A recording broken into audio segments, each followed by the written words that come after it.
राधे राधे प्यारे भक्तों, श्री कृष्ण कहते हैं, पार्थ तुम ये जान लो कि कर्म कभी व्यर्थ नहीं जाता।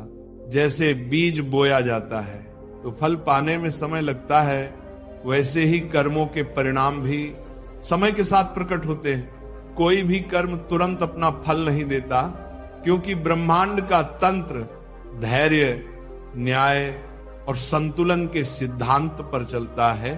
मनुष्य अधीर होता है, वह चाहता है कि आज किया गया प्रयास कल ही रंग लाए, पर समय का नियम ऐसा नहीं है।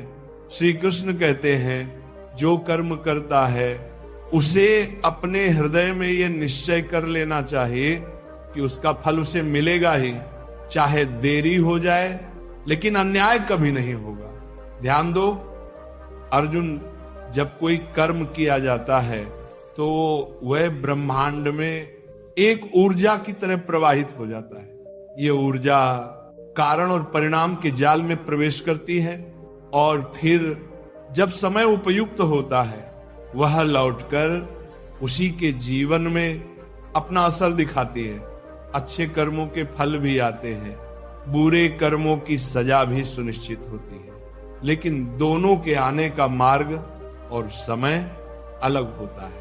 कई बार जीवन हमें प्रतीक्षा की परीक्षा में डालता है, पर यदि श्रद्धा बनी रहे तो देर से ही सही फल अवश्य मिलता है। कर्म का फल कैसा होगा ये इस बात पर निर्भर करता है कि कर्म किस भावना, किस उद्देश्य और कितनी निष्ठा से किया गया है। श्री कृष्ण कहते हैं, अगर कोई व्यक्ति केवल फल की इच्छा में कर्म करता है तो वह बंधन का कारण बनता है, लेकिन यदि वही कार्य निष्काम भाव से किया जाए तो वह मोक्ष की ओर ले जाता है। यह जीवन का रहस्य है कि जो अपने कर्तव्य को पूजा मानकर करता है उसे चिंता करने की आवश्यकता नहीं होती, क्योंकि उसका कर्म ही उसका सबसे बड़ा योग है। संसार में जो कुछ भी होता है वह तुम्हारे कर्मों की प्रतिक्रिया है। यदि आज कोई तुम्हारे साथ अन्याय करता है तो वह शायद तुम्हारे पूर्व जन्म के किसी कर्म का परिणाम हो, और यदि आज तुम किसी के लिए कुछ अच्छा करते हो तो वह कल किसी और रूप में तुम्हारे जीवन में लौट कर आएगा। ये चक्र कभी नहीं रुकता। इसलिए कृष्ण बार बार कहते हैं, हे अर्जुन, तू कर्म कर, फल की चिंता मत कर, क्योंकि वह मेरे अधीन है। कभी कभी तुम सोचते हो मैंने अच्छा किया फिर भी मेरे साथ बुरा क्यों हुआ, लेकिन तुम्हें यह समझना होगा कि कर्मों का हिसाब केवल इस जन्म से नहीं बल्कि अनेक जन्मों से जुड़ा होता है। आत्मा अमर है और वह अनेक योनियों से गुजरती है। जो फल अभी नहीं मिला वह भविष्य में मिलेगा, और जो दुख आज झेलना पड़ रहा है वह किसी पूर्व जन्म का परिणाम भी हो सकता है। यही कारण है कि श्री कृष्ण कहते हैं, तू केवल अपने वर्तमान को सुधार, बाकी सब मुझ पर छोड़ दे। हर कर्म एक बीज है और हर बीज को अंकुरित होने के लिए समय चाहिए। कुछ कर्म तुरंत फलित हो जाते हैं, जैसे अग्नि में हाथ डालो तो तुरंत जलन होती है, लेकिन कुछ कर्म गहरे होते हैं, जैसे भूमि में डाले गए बीज, जिन्हें फल बनने में महीनों वर्षों लगते हैं।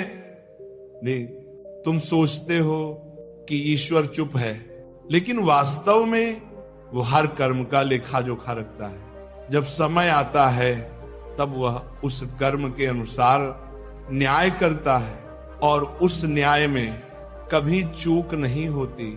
मनुष्य जब छल करता है, झूठ बोलता है या किसी को कष्ट देता है तो शायद उस क्षण उसे कुछ नजर ना आए, लेकिन भीतर ही भीतर उसका भविष्य बदल रहा होता है। और जब उसका समय आता है तब वो समझता है कि उसने जो बोया था वही अब काट रहा है। यही गीता का सार है। कर्म कभी किसी से बचता नहीं है और ना ही उसका फल टलता है, केवल समय ही उसका मार्गदर्शक होता है। कर्मों का फल कैसे मिलता है, वह कई रूपों में आता है। कभी रिश्तों के रूप में, कभी स्वास्थ्य के रूप में, कभी धन या प्रतिष्ठा के माध्यम से। जो आज किसी की सेवा करता है वह कल दूसरों से सम्मान पाता है। जो आज अपमानित करता है वह कल अकेला और तिरस्कृत होता है। यह जीवन एक दर्पण की तरह है, जैसा तुम दोगे वैसा ही लौट कर पाओगे। और यही श्री कृष्ण की अमूल्य शिक्षा है। तुम्हारे जीवन में जो कुछ घट रहा है वह तुम्हारे ही कर्मों की प्रतिध्वनि है। कर्म जब निष्कलंक होता है तो वह आशीर्वाद बनकर जीवन में उतरता है, लेकिन जब उसमें स्वार्थ, अहंकार और पाप होता है तब वो धीरे धीरे दुख का कारण बन जाता है। यही कारण है कि श्री कृष्ण कहते हैं, यदि तुम सत्य के पथ पर हो तो कठिनाइयां आएंगी जरूर, पर अंततः जीत तुम्हारी ही होगी। लेकिन यदि तुम अन्याय के सहारे आगे बढ़ते हो तो वह मार्ग ज्यादा दूर नहीं जाएगा। इस जीवन में कोई भी क्षण ऐसा नहीं होता जब हम कर्म ना कर रहे हों। यहां तक कि विचार भी एक प्रकार का कर्म है। तुम्हारे विचार ही तुम्हारे भाव बनाते हैं और वे भाव तुम्हारे कर्मों का स्वरूप तय करते हैं। इसीलिए श्री कृष्ण ने गीता में स्पष्ट कहा, मनुष्य अपने विचारों से ही महान बनता है या पतित होता है। यदि विचार शुद्ध हैं तो कर्म भी सात्विक होंगे और फल भी पवित्र होगा। भविष्य में क्या होगा ये इस बात पर नहीं टिका कि तुम कितनी पूजा करते हो, कितने व्रत रखते हो, बल्कि इस बात पर आधारित है कि तुम्हारे कर्म कितने ईमानदार, सच्चे और निष्कलंक हैं। कर्म ही असली भक्ति है, क्योंकि भगवान उसी को पसंद करते हैं जो कार्य में ईमानदारी और समर्पण दिखाता है। जो केवल शब्दों में भक्त है लेकिन कर्मों में अन्याय करता है, वह कभी ईश्वर की कृपा नहीं पा सकता। श्री कृष्ण ने यह भी कहा, जो व्यक्ति प्रतिदिन थोड़े थोड़े कर्मों को भी सजगता से करता है उसका जीवन धीरे धीरे प्रकाश से भर जाता है। क्योंकि परमात्मा को गति में श्रद्धा चाहिए, गति में विनम्रता चाहिए। तुम चाहे कितना भी छोटा काम करो, अगर वह सच्चाई से किया गया है तो उसका फल भी अमूल्य होगा। कर्म का फल तुम्हारी नियति से जुड़ा होता है और नियति कभी किसी का अपमान नहीं करती। जो सच्चाई के मार्ग पर चलता है, हे मानव, जब तुम ये सोचते हो कि तुम्हारे जीवन में न्याय नहीं हो रहा, जब तुम्हारी मेहनत व्यर्थ लगने लगती है और जब तुम यह महसूस करते हो कि शायद इस संसार में अच्छाई का कोई मूल्य नहीं बचा, तो उस क्षण याद करो कृष्ण को, क्योंकि वही है जो सब देख रहा है, वही है जो हर सांस, हर भावना और हर आंसू की गवाही बनता है। वह कभी चुप नहीं रहता, बस उसकी चुप्पी ही तुम्हारे धैर्य की परीक्षा बनती है।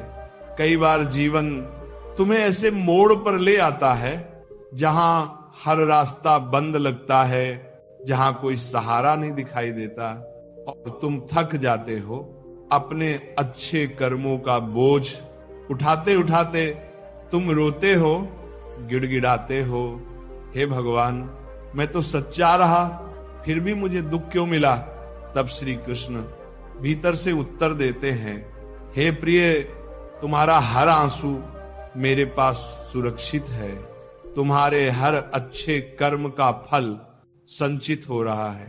यह समय भी बीत जाएगा पर तुम्हारी सच्चाई सदा अमर रहेगी। ध्यान से सुनो, यह संसार तात्कालिक परिणाम नहीं देता। तुम्हें जब लगता है कि सब हार गए, बस तुम बचे हो, वहीं से तुम्हारी विजय का आरंभ होता है।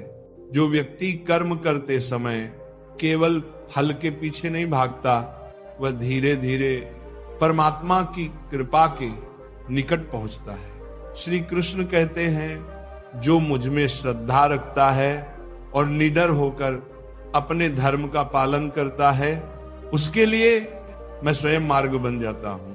तुम सोचते हो कि तुम्हारा कर्म छोटा है, शायद उसकी कोई कीमत नहीं होगी, लेकिन भगवान कभी कर्म के आकार को नहीं बल्कि उसकी भावना को देखते हैं। एक भूखे को एक रोटी देना, किसी दुखी के आंसू पोंछ देना, किसी अनजान की मदद कर देना, यह वह कर्म है जिनका फल तुम्हें तभी नहीं सदियों तक मिलता है। और जब तुम्हें लगे कि कोई देख नहीं रहा, तब समझ लेना कि ईश्वर सबसे गहरी दृष्टि से सब कुछ देख रहा है। चुपचाप कई बार तुम्हारे अच्छे कर्मों का फल देर से आता है ताकि तुम उसमें अहंकार ना पालो। ईश्वर चाहता है कि तुम्हारे भीतर नम्रता बनी रहे, वह तुम्हें सफलता देता है, पर पहले तुम्हें सहनशील बनाता है। वह चाहता है कि जब तुम फल पाओ तब तुम्हारा हृदय इतना विशाल हो कि तुम वह फल दूसरों में बांट सको। इसलिए वह तुम्हारे कर्मों का फल तभी देता है जब तुम उसे संभालने योग्य बनो। ये जीवन केवल लेने के लिए नहीं है, देने के लिए भी है। और जब तुम बिना किसी अपेक्षा के कर्म करते हो, जब तुम ये जानकर भी किसी की मदद करते हो कि वह तुम्हें कभी धन्यवाद नहीं देगा, तब तुम वास्तव में ईश्वर के समीप होते हो। श्री कृष्ण कहते हैं कर्म तब दिव्य बनता है जब उसमें ना कोई स्वार्थ हो, ना कोई भय, बस प्रेम और श्रद्धा हो। सुनो, जब तुमसे अन्याय होता है और तुम फिर भी जवाब में न्याय करते हो, तब तुम्हारी आत्मा सबसे उज्जवल होती है।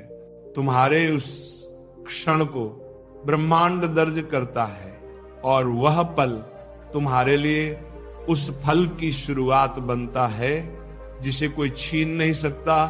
कोई भी कष्ट, कोई भी तकलीफ व्यर्थ नहीं जाती जब तुम उसे भगवान के नाम पर सहते हो।